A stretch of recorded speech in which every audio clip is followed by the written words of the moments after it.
Shalom Horas, selamat pagi sahabat GKPS TV. Pagi ini kita akan mendengarkan firman Tuhan dan untuk itu marilah kita berdoa. Segala puji hormat kemuliaan bagimu ya Bapa yang mengasihi kami dalam kasih yang kekal, dalam kasih karunia-Mu juga yang sudah menganugerahkan hari baru bagi hidup kami boleh kami jalani.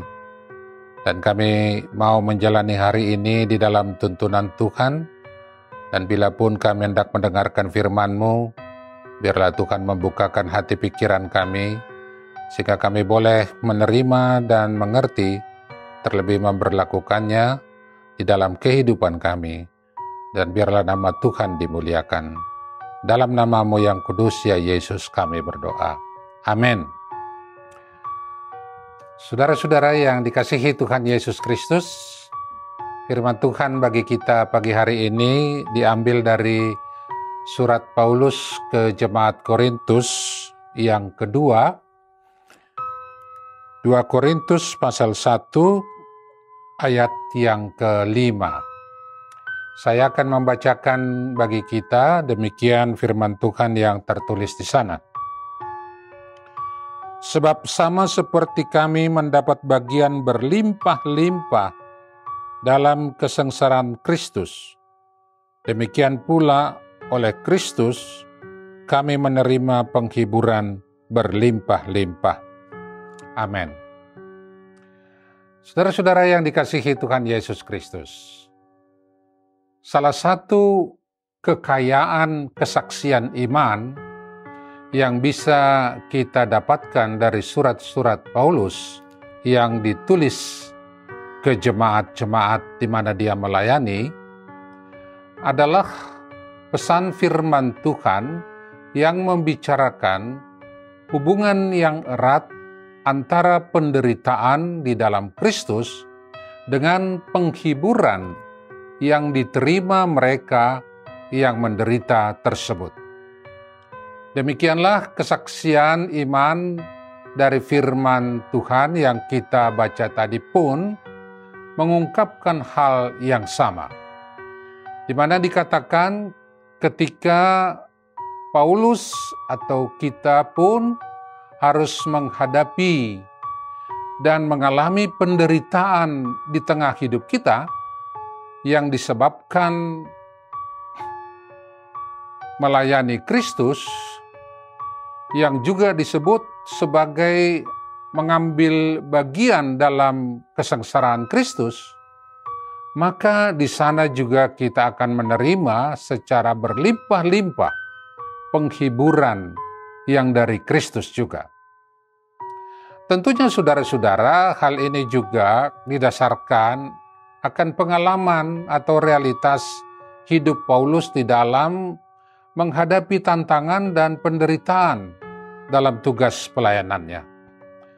Berbagai permusuhan bahkan ancaman terhadap nyawanya sedang dihadapi di tengah-tengah pelayanannya. Bukan saja yang datang dari orang-orang yang belum percaya kepada Kristus, tetapi juga dari sesama pelayan yang tidak menginginkan Paulus disebut sebagai Rasul Kristus.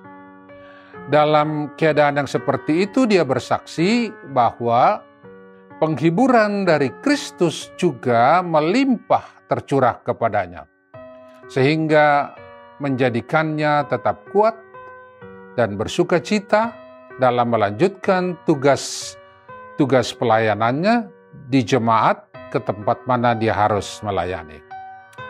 Demikianlah juga kesaksiannya tertulis dalam 2 Korintus 4 ayat 7b, di mana di tengah-tengah penderitaan dan penindasan yang dialami pada waktu itu, di saat yang sama kekuatan yang melimpah-limpah yang berasal dari Allah juga tercurah kepadanya. Sehingga kendati dalam segala hal dia ditindas, dia berkata, dia tidak terjepit, kehabisan akal, namun tidak putus asa, dianiaya, namun tidak ditinggal sendirian, dihempaskan, namun tidak binasa. 2 Korintus 4 ayat 8-9.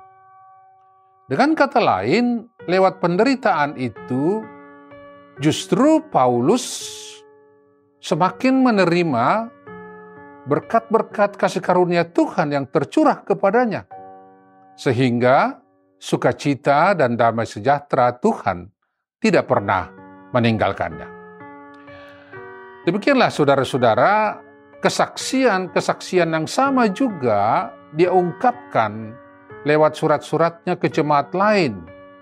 Seperti yang bisa kita baca dalam surat Roma 5 ayat 3-5, di mana dia berkata, kita malah bermegah juga dalam kesengsaraan kita, karena kita tahu bahwa kesengsaraan itu menimbulkan ketekunan, dan ketekunan menimbulkan tahan uji, dan tahan uji menimbulkan pengharapan.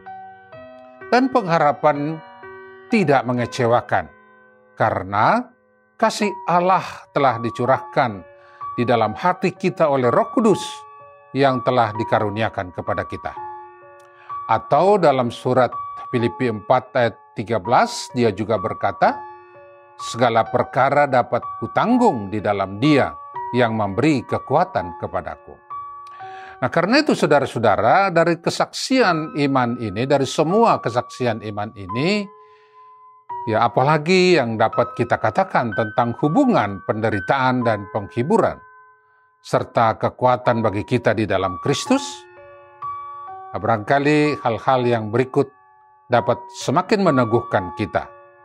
Yang pertama, saudara-saudara, iman yang sejati pastinya akan bergumul dengan penderitaan hidup yang dialami. Namun, dalam iman yang sama, kita akan menemukan kehadiran dan kebaikan Allah yang tidak pernah meninggalkan kita. Karena itu, marilah teguh dan jangan takut dan jangan undur di dalam melaksanakan tugas suruhan Tuhan kepada kita, atau menghidupi iman kita kepada Yesus Kristus. Yang kedua, saudara-saudara, bagi setiap orang yang percaya akan menemukan makna baru tentang penderitaan dalam hubungannya dengan Tuhan. Bukan saja makna baru itu yang dapat memberi kekuatan kepada dia untuk terus mengerjakan tugas suruhan dan menjalani kehidupan.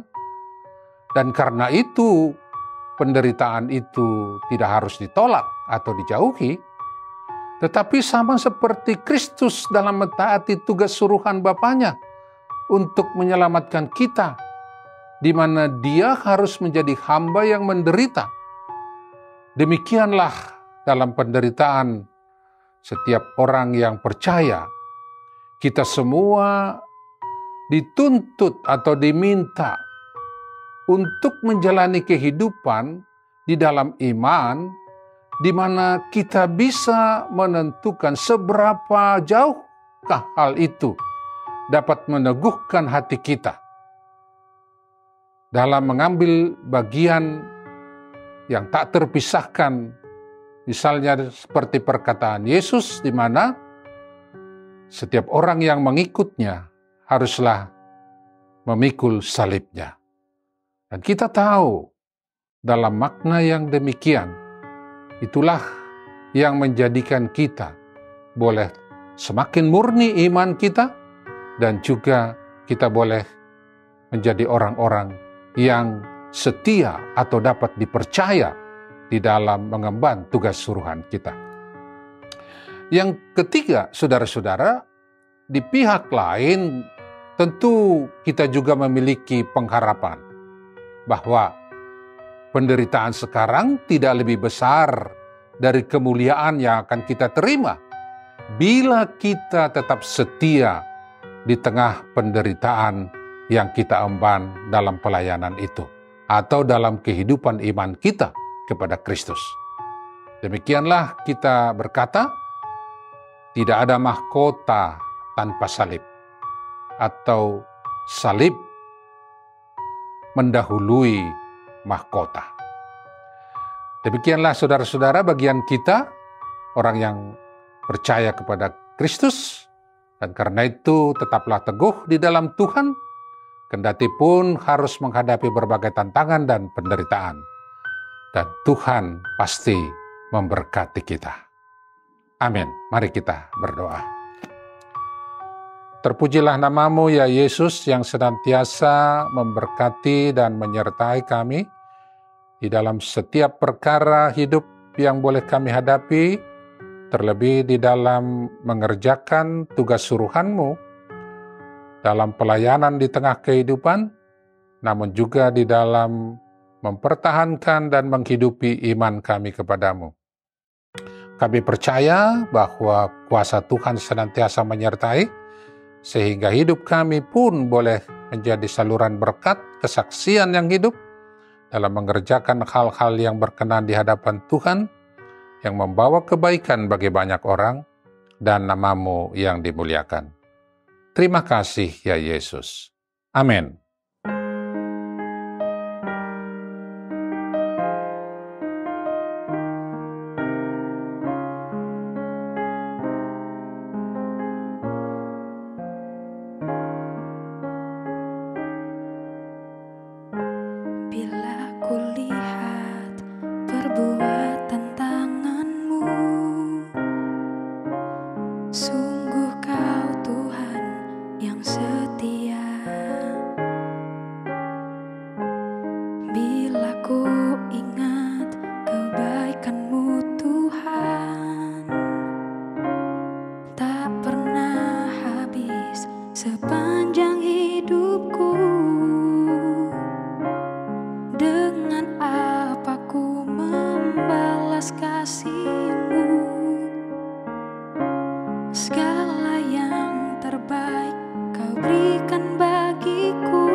Sepanjang umurku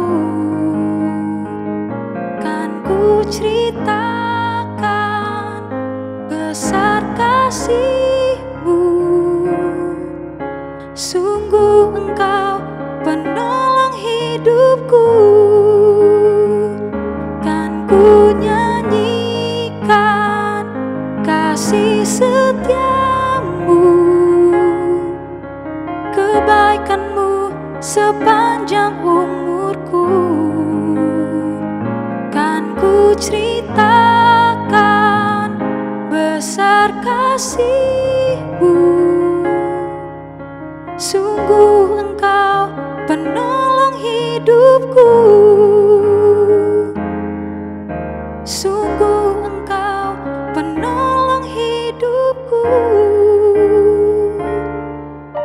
sungguh Engkau penolong hidupku.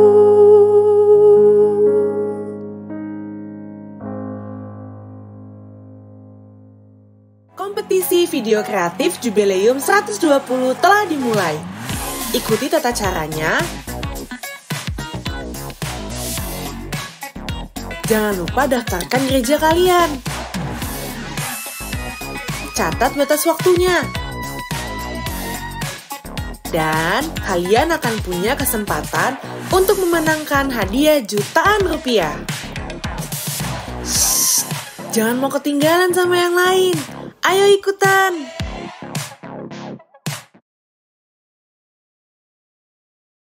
GKPS